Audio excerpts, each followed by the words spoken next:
From 90.7 WFAE, this is NewsWorthy for Friday, May 8th, 2026. I'm Eric Teal. Charlotte Mayor Vi Lyles announced Thursday morning that she will not finish her fifth term. She said she'll step down June 30th, just 7 months after winning re-election.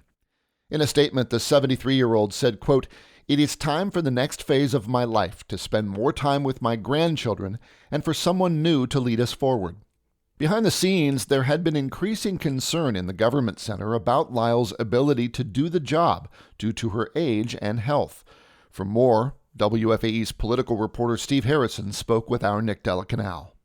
Steve, so the mayor just won 2 more years in office, and now she's stepping down. You reported that it has seemed harder and harder for her to do the job as mayor. Is that the main reason for this announcement? Yeah, from my reporting, that is most of what is driving this. Here is a good example of what's been happening at the government center. The city charter calls for the mayor to preside over all meetings. And for the last 2 years or so, the mayor has essentially quit doing part of her job, which is presiding over the monthly zoning meetings. She started leaving early, and in the last year or so, she has stopped coming altogether. By my count, she has attended zoning meetings only twice since 2024, and that was when there was other business on the agenda, like naming a new District 6 council member. Okay, and as I understand it, the mayor had outsourced that job of running the zoning meetings, first to Democrat Dante Anderson and then to Republican Ed Driggs.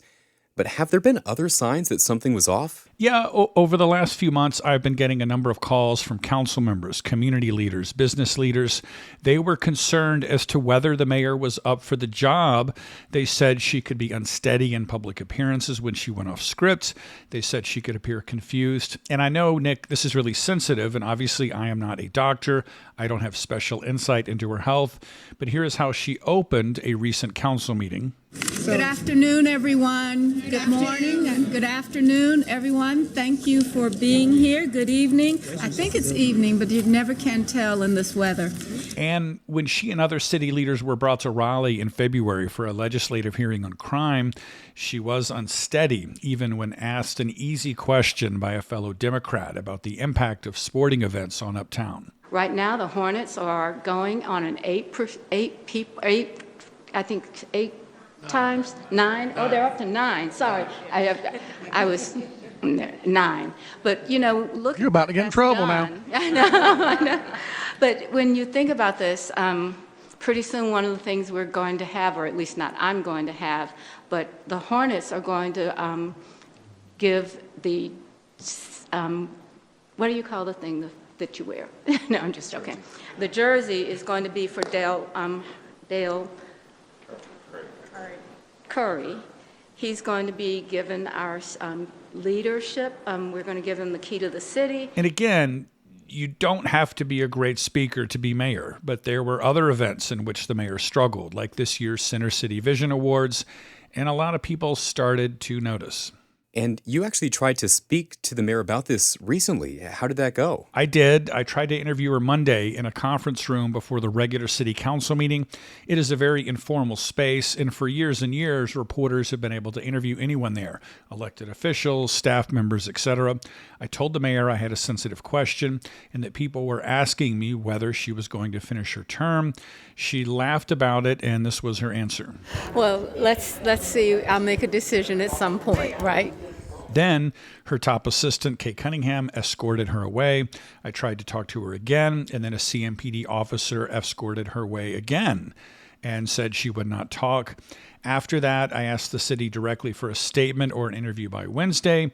They didn't reply, and we were going to air this story regardless on this Thursday. Right, and then the mayor announced her resignation first thing Thursday. Yes. Now, to be sure, my reporting shows that there had been a kind of a closely held plan among the mayor and city manager Marcus Jones for her to step down at some point and not finish her term. But I think they probably accelerated the process this week after WFAE asked specifically about it. Okay, so let's take a step back and talk about Mayor Lyles and what she has accomplished in office. Yeah, it's quite a lot. It's a long list. First of all, Lyles was the first black woman to become Charlotte's mayor when she was elected in 2017. That was right after the HB2 controversy, and she had surprised incumbent Mayor Jennifer Roberts in the Democratic primary and then easily won the general election. She is now the city's second longest-serving mayor after Pat McCrory, who was in office for 14 years. And before that, Lyles had worked for the city in the budget office for almost her entire career. She eventually became assistant city manager.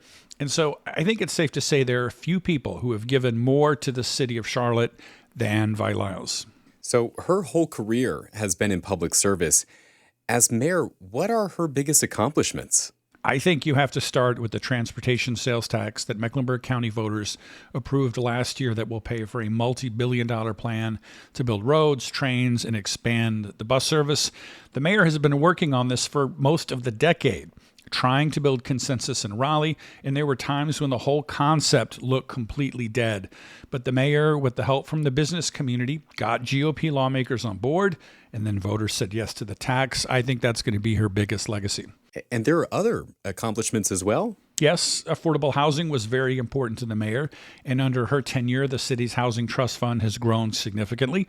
She also launched the $250 million Mayor's Racial Equity Initiative, a public-private partnership to improve Johnson C. Smith University, among other focus areas. Okay, well, switching gears, I think the big question on many people's minds is what happens now? Who will be our next mayor? The city council will pick an interim, and I think it's going to be difficult for any current council member to get the necessary 6 votes. One reason is that the 2027 mayoral election is now wide open, with as many as 5 council members thinking about running.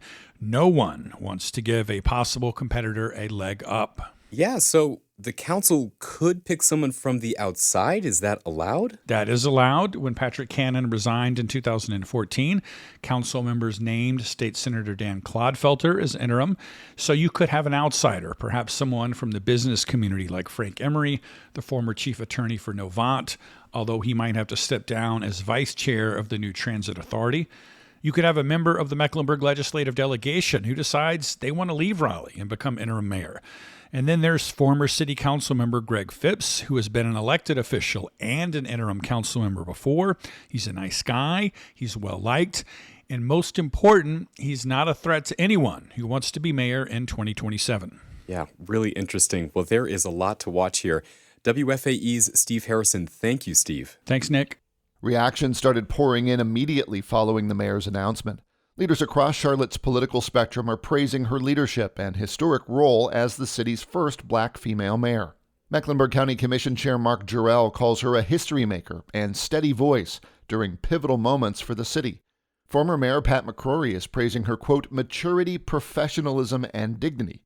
Speaking to Charlotte Talks Thursday morning, Charlotte City Council member at-large Dimple Ajmera praised Lyles for her service. Public service, Mike, at this level requires tremendous sacrifice, not just from the person who is serving, but also from their families. I want to thank the mayor and her family for their years of service to our communities. Still, some leaders are already looking ahead. Former City Councilman Tariq Bakari calls the resignation a big question for Charlotte politics, as City Council now prepares to choose an interim mayor ahead of the 2027 election. South Carolina may become the next state to redraw its congressional map after an 87-25 vote in the state house along party lines. The districts could be redrawn as soon as the May 14th session is completed. During a media availability on Thursday, Lieutenant Governor Pamela Evett said she supports the redrawn maps. So this stands to talk and address a broader problem of how do we get people feeling like their voices are going to be heard. So I think this is the time. We need to be bold. We need to move forward and make sure that our maps are in line with what the Supreme Court said that we should be doing here in South Carolina. Democrats have criticized the proposal as an effort to gerrymander the state. The redistricting proposal comes after the current map was upheld by the U.S. Supreme Court and state Supreme Court. Gas prices in North Carolina have jumped nearly 30 cents over the last month. Prices are now about $1.35 higher than this time last year. Adam Wagner reports from a roundtable U.S. Congresswoman Deborah Ross held Thursday to discuss rising gasoline costs. North Carolina drivers are beginning to feel the impact Iran's closure of the Strait of Hormuz is having on crude oil supplies. Gary Harris is the executive director of the North Carolina Petroleum and Convenience Marketers. He says gas prices move in cycles. Once the war calms down, prices begin to stabilize, they'll fall back. And when they do, you'll see prices slowly go down.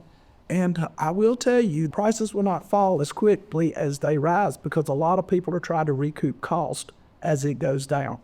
In North Carolina, those rising costs mean a trucking company can't give the employees the raises it wants. That a Meals on Wheels chapter worries it won't have volunteer drivers to deliver meals.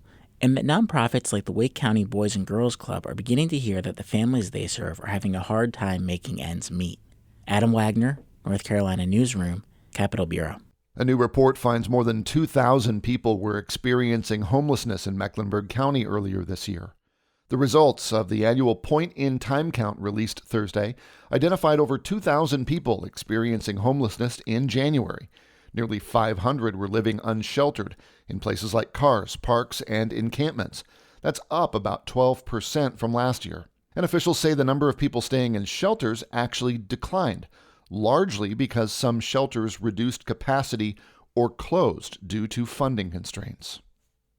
The Charlotte Hornets say they've signed a contract extension with head coach Charles Lee. In his second year, Lee helped the Hornets improve their record by 25 wins, one of the largest year-over-year win total improvements in team history. Charlotte started the season with a 16-28 record, but turned things around and finished 44-38. The Hornets finished the season with a loss in the NBA play-in tournament. A free concert this weekend aims to bring symphonic music directly to the East Charlotte community. Julian Berger has more. The Charlotte Symphony will perform Saturday at the Latin American Coalition as part of a collaboration called Música con Amigos. The third annual concert will feature Latin-inspired music, family activities, and food vendors.